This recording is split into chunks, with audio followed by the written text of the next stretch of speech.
On this day, a year ago, Chip Ganassi sold his NASCAR team to Justin Marks and Trackhouse Racing in a deal that pretty much no one saw coming, essentially pulling out before the question mark of the 2022 next-gen car. It was the end of an era in NASCAR, as an entire generation of NASCAR fans grew up with Ganassi being a huge part of the NASCAR Cup Series. But why did this happen? The name Chip Ganassi is one that's synonymous with racing in general, not just NASCAR. Ganassi is a huge name in IndyCar with 14 championships in the last 27 years. Yet in NASCAR, Ganassi was credited in being a winning car owner only 15 times. So why didn't the success that he has had in open wheel and sports car racing not convert to stock cars? Well, firstly, you have to look back at the history in general, and I think this is where you see all of the root causes pop up.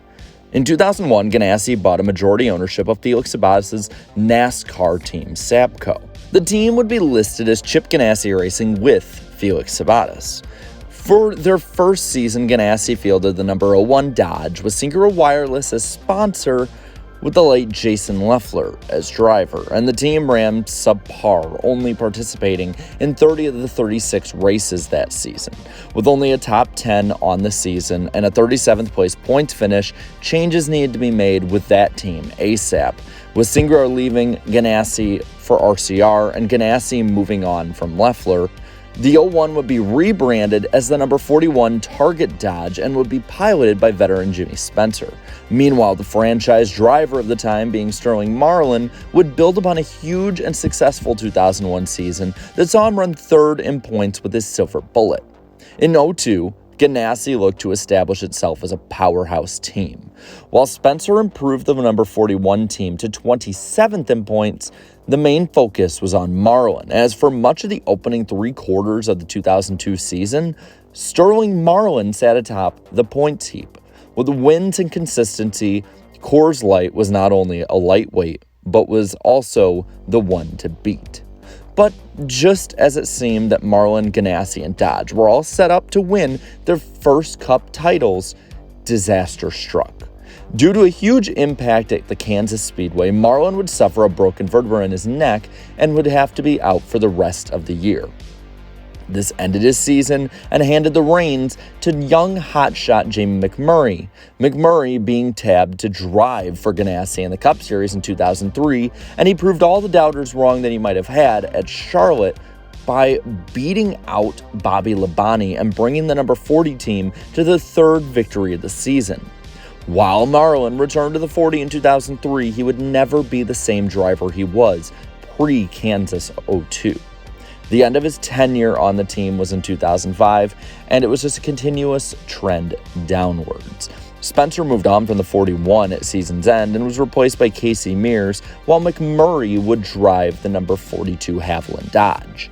Both would fail to win a race over the 2003, 4, and 5 seasons, and both would fail to qualify for the chase for the Nextel Cup by the end of 2005.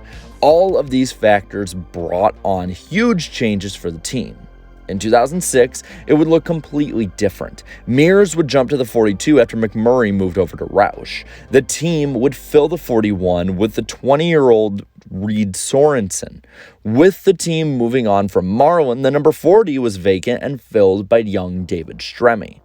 The lineup would be nothing short of disastrous, as none of these drivers would be involved with the team by the end of 2008. Because of this, Ganassi was a headliner in the open wheel invasion in the late 2000s. Seeing how the number 42 saw Juan Pablo Montoya transplant into NASCAR, and you know what? To be fair, he didn't do half bad. Unlike Dario Franchitti, who was out in less than a season. But with the 2008 recession hitting at the same time as their lowering performance, times were tough in NASCAR. And this wasn't just for Ganassi alone, but also for Dale Earnhardt Incorporated, aka DEI. The two teams would have to form a merger in 2008 and 9, forming a new 3-car operation in Earnhardt Ganassi Racing. The number 1 of Martin Truex Jr. and the number 8 of Eric Almirola now in shop, with the number 42 of Juan Pablo Montoya being the only Ganassi team to stick around. The three Chevys were now looking to have a turn in performance from 2008. Well, this happened only on one account, as the number 8 team would only last 7 races before folding, while Martin Truex Jr. ran mid-pack for most of the year. But Juan Pablo Montoya would actually qualify for the 12-man chase for the Sprint Cup, and for the first time, Ganassi would be competing for a championship in this with one of his drivers. And starting off, Montoya was actually a real championship threat in the first half of the 10 races, but ultimately, he would fall behind the Hendrick guys who were the class of the field. And while 2010 didn't see a points improvement, it saw huge accomplishments for EGR. Truex would leave after 2009, being replaced by returning Jamie McMurray. McMurray would be a crown jewel headhunter that year, winning the Daytona 500 as well as the Brickyard 400 on top of the fall Charlotte race. But even with those wins at Montoya's at Watkins Glen, the 2-car operation didn't qualify for the chase, nor would they in the next 3 years after that. With crippling mediocrity setting in, big changes were going to be needed. While McMurray would stick around in the 2014 season, Montoya was out, as was Teresa Earnhardt and any of the DEI side left, meaning that Chip Ganassi Racing would return, and in the place of Montoya with that would come the young phenom of Kyle Larson. And right off the bat, Larson seemed to have flashes, but raced about to the same finishes that Montoya would. But Larson's flashes were those of brilliance, and while he had a sophomore slump in 2015, he was realizing his full potential by the next season. In 2016, he scored his first career win at Michigan, and in 2017, he managed 4 wins, and for the first time in 15 years, he was a driver who made Ganassi a championship contender.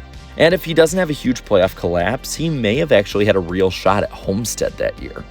This would be the greatest season of Chip Ganassi's NASCAR tenure.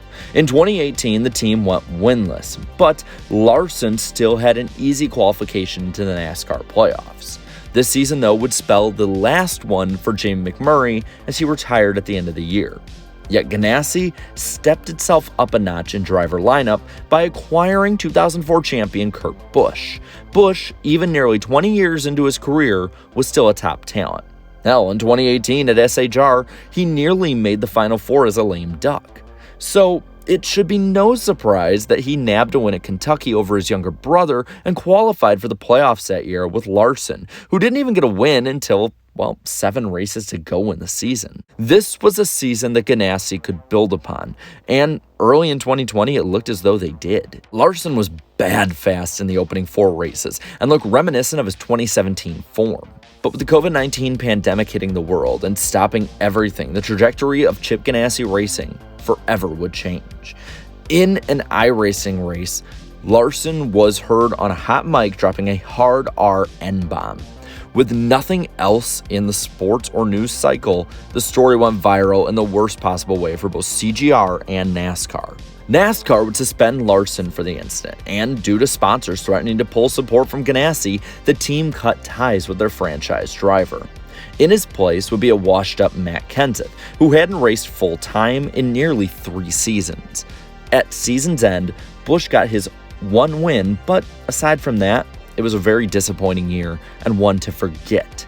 In 2021, Ross Chastain would be brought up to the Cup Series in the 42 car, and the year was yet again starting to be another down one for the team, with Kurt Busch leaving even though he did get a win. The offer from Trackhouse was on the table as well, and it was getting clear that it was time to call it a quits. Ganassi wasn't getting any younger, and another 3 to 5 year rebuild wouldn't be a smart move for someone like him, who was at the top of his game in other series. So Chip cut out, his team popping up from time to time, but ultimately having a legacy of being just an average NASCAR team. Never taking over NASCAR due to lower level equipment, mediocre drivers for the most part, and never being able to catch a break. Now with that, I'll pass this one on to you. What do you think the main reason or theme was for why Ganassi never won a NASCAR championship? Let me know down in the comments below. While you're at it, leave a like on this video, share this video, and subscribe to my channel for more great NASCAR content. And my channel members, thank you so much for all of your continuous support. So until next time, have a good one.